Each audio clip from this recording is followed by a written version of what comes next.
everyone, welcome back to Rock Security, where you can learn how to protect yourself online and get insight into the cybersecurity world. If you're new here, my name is Roxana, and today I'm bringing you one of the most important security news of the month. Let's get into this.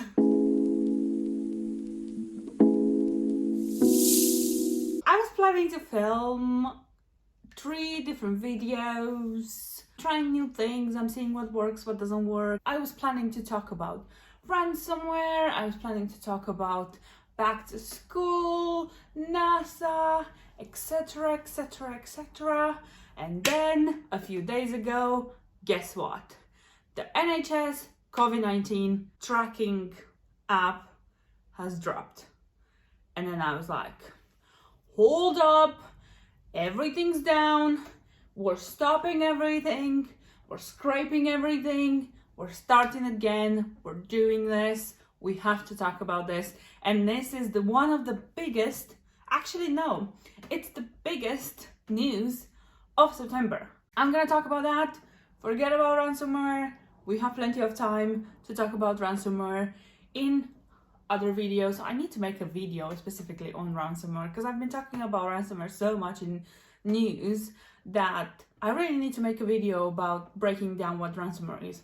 Anyway, NHS dropped COVID-19 app and world goes on fire. Not really, because nobody knew about it until that morning, which was a bit anticlimactic. But I saw the news, I was like, I'm doing this is happening, and I have a screen recording for you on how the app works and how to install it in the first steps. So let's first go into that, and then we'll talk about the security behind it and how it works. First of all, I just want to point out that they did go with the Google Apple approach.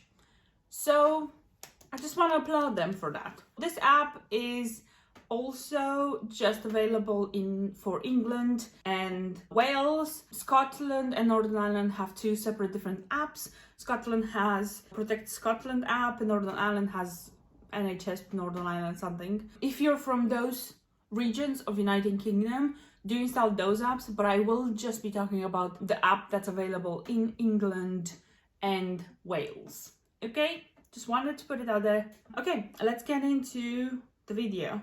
As you can see, when you install the app, it shows you how to help each other safe through this app. It says get notified, check into venues, check your symptoms, and isolation countdown, which I saw this isolation countdown thing, and I thought this is the most fun thing that I've ever seen.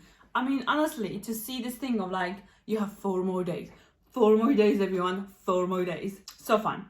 Check into the venues. I really appreciate that because every time I go out, I see a QR code right at the entrance of a restaurant or whatever. And then I'm like, oh, who do you think I am completing all that form?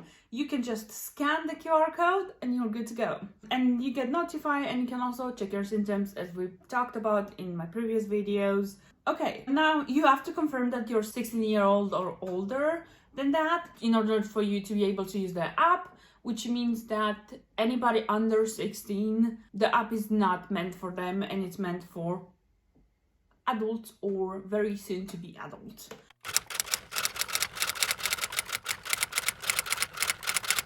Now, they explain protecting your privacy and the fact that you're in control about choosing to tell where you are or who you are and so on. If you test positive, you can choose to share your data with the NHS so we can alert other app users. We also use automated decision making to help determine which other users need to be anonymously alerted. They also explain the fact that your data only stores for 14 days after it has been recorded, which we've talked about this in my previous videos that I've done on the app, and honestly, finally it's out, but anyway. And also you have the freedom to delete the data from your phone anytime you want, including uninstalling the app. When you uninstall the app, the data gets erased with it at the same time. And then you have to accept the terms of use, and there's also a link to a privacy notice, which we're gonna have a look at in a moment. There's no need for me to actually explain how does it work or or so on. If you really want to have a look on how does it work, it literally works the same as what I've explained in my previous videos. I'm gonna link the first video that I did on the app up here, and I'm gonna link both of those videos down below because they technically work on the same concept, so there's no point of me explaining the encryption behind it. Check out those videos for more details on how the data is encrypted and sent from phone to phone and how it works. It's literally the same principle. I've had a look into it, thinking that there is something different, but the principle is the same. It's just the only difference is the fact that this app was made in collaboration with Apple and Google, which means that the privacy of each individual company has been applied on top of all of that, and they've worked more on the servers and on the specific of the technology rather than the principle of the encryption between data and stuff like that. Also, there has been quite of a confusing statement of the fact that they might keep data. You must send it on the cloud or something like that. No, you don't send it on the cloud unless you say, I have symptoms, alert these users. And also there's no personal data in that bubble of information that they keep for you. Please do check out the first video that I did on the NHS app. It's literally the same principle. So there's no point of me explaining it once more. Okay, next, you enter the first part of your postcode. This postcode is mainly to identify in which area of the country you are. And also because there's a lot of local lockdowns, they will alert you when it's high risk, when it's medium risk, when it's lower risk, and kind of just you have a grasp of where you are in the country and what's happening around you. I know a lot of us are either working from home or just partially working from the office or so on. Now we're very much encouraged to work from home again. Let's hope we don't go into full lockdown again, because that was traumatizing. But this app kind of helps you get a grasp of where you are and what sort of risk you're from, and it's kind of like a little sign of you needing to go in further research into what sort of limitations you have in your area and what's happening. But there's nothing about GPS or anything like that, location monitoring. It's just mainly for you to identify the level of risk that you're in. You introduce the postcode, well, the first part of your postcode. They also ask you to turn on your notifications so you get notified if you've been in contact with the person that has been found tested positive, which very helpful. Again, they say that if you change your mind, that's fine. You can turn off the notifications as you do it normally on your phone compared to on different apps and so on. So, you know, it's one of those things. And then that's it. In my area is high risk, so I'm barely getting out of the house. But anyway, if you have a look on the bottom of the screen, you do have to enable contact tracing. You can disable that anytime you want, and that is based on your Bluetooth connection, as I've explained in my previous videos. And that's it. You have the app, you keep going with your life, and you check it every once in a while to see what sort of risk you have in your area. It's very touch and go, and every time you go to a restaurant or something like that, you scan the code, you move on to your life, and so on. Now, let's talk about privacy, because this is why you're here, right? You're here for the privacy. To begin with, in the article that I found, when it comes to keeping the information secure, they do say that to further protect your privacy and prevent tracking, the random numbers you broadcast change every 10 to 20 minutes.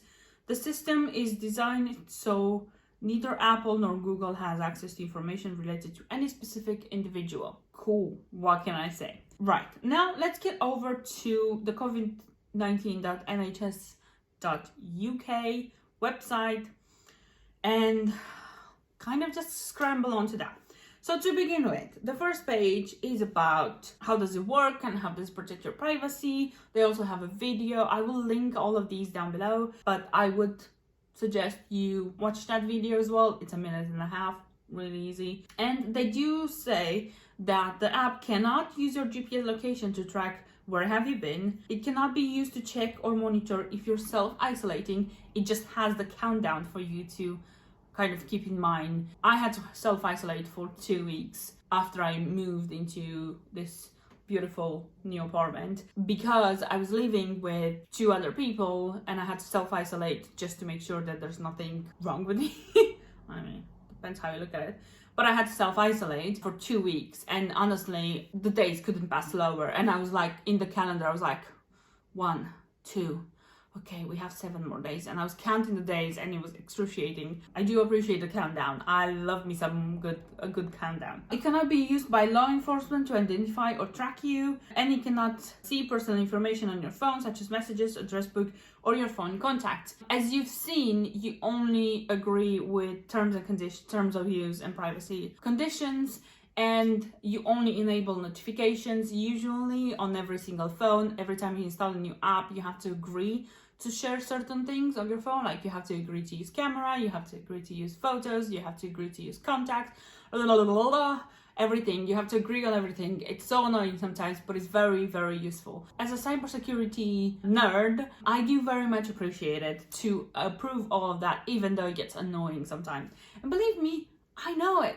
because I have to click on those things as well. So as much as it's annoying for all of you, it's annoying for me too. So you choose what data you want to share. Again, you can choose whichever things of the app using. Also, as I've showed, you can disable contact tracing if you don't want to. Again, you don't have to use the QR code. You can choose to delete the app anytime you want. It's not legally binding for you to have the app on your phone if you have a phone. So don't worry about it. It's all up to you, and it's your freedom and it's your responsibility to have it or not to have it on your phone if you want to or not. All the data that your phone gathers is stored on your phone, and also any data you share with NHS, it's used to help in the following 4 things. Learn more about coronavirus to support health services such as your local hospital, for example. This could help to give them an up-to-date information about coronavirus in your area. Provide advice to you based on your situation. For example, when you have been near another app user who has tested positive for the virus, provide advice to the public, and provide and monitor the effectiveness of the app. The data that the app gathers is used for how much time you might have spent near another person. That data is used, and how near were you from other app users. Again, it's the proximity thing, and there is a time frame and so on. When it comes to data privacy and so on, they say, and I quote, "For contact tracing to work, the NHS COVID-19 app uses technology developed by Apple and Google called exposure notifications and exposure logging. This technology allows the app to send you alerts using random IDs when you've been near another app user who tests positive for coronavirus. This technology has been developed to find people you've been near while protecting your privacy and identity. The app uses the strength of the Bluetooth signal to work out how near the app users are to each other. This data will remain only on your phone. It cannot be seen or used by anyone unless you choose to share it. If you test positive, you will be asked if you want to share the data without ever sharing who you are. This allows us to alert other app users that they are at risk of coronavirus because someone they have spent time near has tested positive." It's technically what I've said in my previous videos, and they actually finally put it in place. Love me a good job done. Don't you love when people do their job great? I just love it. We'll see if actually can give us something. Also, can I point out, I made this video about 2 months ago, and the fact that they're gonna scrape everything and they're gonna go with the Apple and Google version. And weirdly enough, 2 months later, Apple and Google had a version, and it's out and it's done. Why didn't we go through this from the beginning? Okay, I'm just gonna move on. On their safe, secure and compliant section, they say experts from across the UK government and industry have reviewed our design and help us test and improve the app. Specialists from National Cybersecurity Center are involved to make sure it is safe and secure to use. Apple and Google have also done a privacy review. I'm not surprised. Apple is very, very good on their privacy, and this is one of the reasons why I love Apple products so much. And they love just saying people, oh, we're the most secure things in the world, even though they're not 100% secure, but they make it a point to keep their privacy on point and to keep their cybersecurity up to date with everything. Yes, you do pay for the devices a bit more, but me as a security nerd, I do appreciate when things are done with the intention of protecting people's data and protecting their privacy. So Apple, thumbs up. I'm not very familiar with the Google privacy policies, but I mean, Google literally owns like half of the internet. Literally, it's insane. But yeah, they're a big company, and as much as they don't advertise it out there as much as Apple does, how intense their data is, as any big company, I think their data privacy is decent. So if you have an Android phone, please don't be shy of installing this app just because you have an Android phone and so on. Believe me, you share more information through Facebook than you share through this app. So think about that. Right, so they say that they will always make sure that the app is compliant with data protection law and meets the standard expected for data security and confidentiality. Contact tracing data stays on your phone until you choose to submit it. Nobody can track you, your movements, and who you have been in contact, including other app users. And they also link their privacy, noting the data protection impact assessment, and the source code of the app is also on GitHub if you're interested to have a look at it and have a nose through it to see how it works and so on. So, which is really interesting because for an app that is under such scrutiny, for them to put the source code of the iOS app, the Google, the Android app, the backend system code, for them to put it on GitHub and be available by literally everyone in the world, to be scrutinized by it, I do applaud them. And I also think it's a great thing that they're doing that, just because they open themselves up to be helped by the community and be helped by other people that maybe have done a bit more coding in the background, or maybe they found something that has slipped through the cracks during the app development or so on. This is one of the reasons why I love open source coding and stuff like that. I do believe that as a community, we can all contribute to these things, and we can all make technology be better. If we just leave them on the hands of particular companies, we don't know what's behind certain policies or certain proprietary code. So I do appreciate the fact that it's online, you can have a look over it, you can scrutinize it as much as you want. Let me know down below if you want me to go through the source code.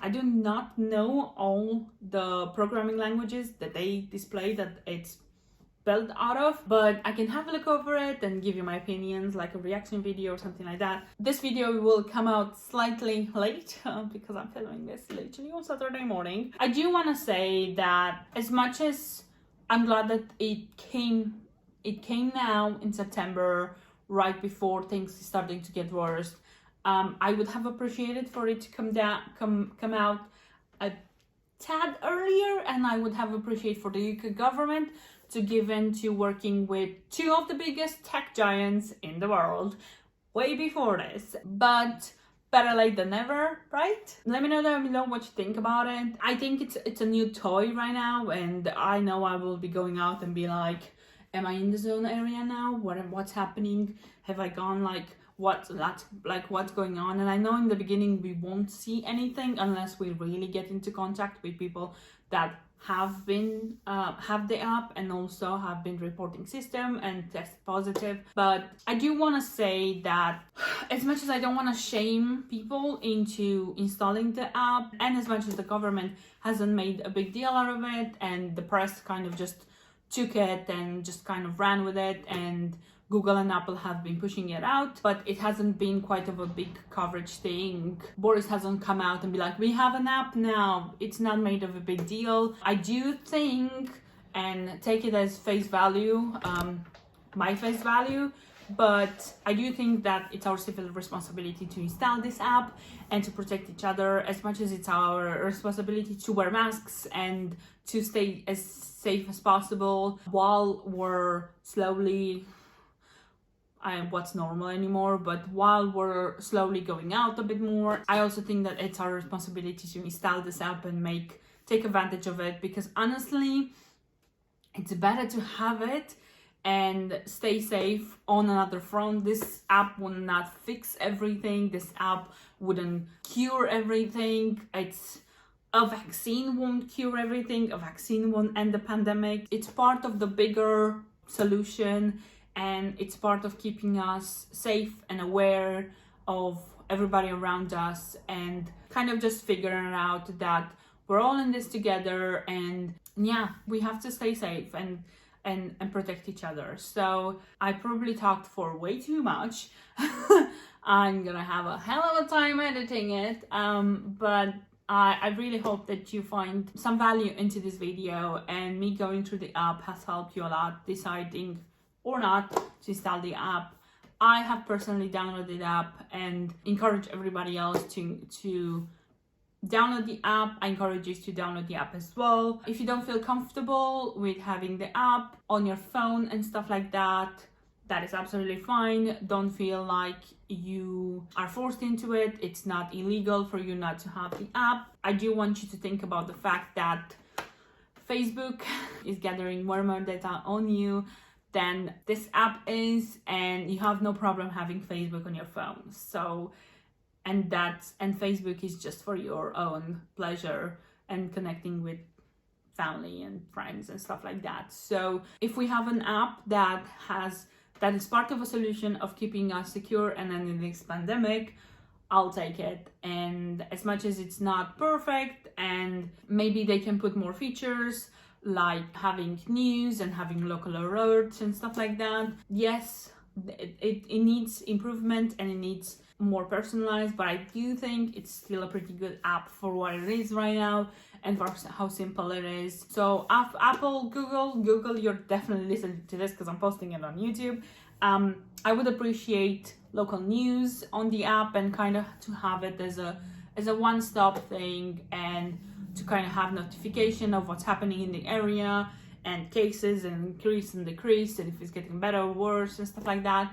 But as much as we want pretty flowers around and so on, the basis of it is really good, and I do appreciate having the app. I'm gonna stop rambling now. Thank you for watching. Don't forget to subscribe and click the notification bell so you get notified every time I post a new video. And I have really good videos coming up for you next month. Don't be shy. Give me a thumbs up if you appreciate this video, and comment down below what you think about the app. Follow me on Instagram, and very, very, very, very important, don't forget to stay safe, protect yourself, and protect your devices. And I'll see you next week with a brand new video. Bye!